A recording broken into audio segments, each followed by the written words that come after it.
नमस्कार फाफुला टासिदिले झोरले सेवारो सेवा जुजुलप्पा यहाँहरू सबैजनालाई म पूजा लामाको तर्फबाट धेरै धेरै माया र आज मैले यहाँलाई एउटा जरुरी सूचना दिन आएकी हुँ।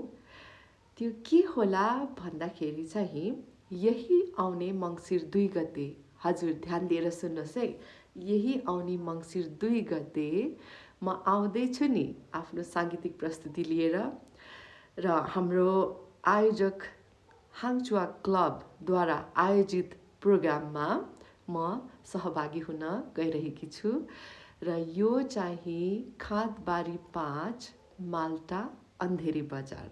हजुर म आउँदैछु आफ्नो प्रस्तुति लिएर, साङ्गीतिक प्रस्तुति लिएर। यहाँहरूसँग भेटघाट पनि भइहाल्नेछ त्यतिकै नै खेर र आशा गरेकी छु तपाईहरु सबैजना आउनुहुन्छ, मेरो गीतमा नाच्नुहुन्छ, रमाउनुहुन्छ अनि मसँग भेटघाट पनि भइहाल्छ। हस्, thank you so much. C you guys soon.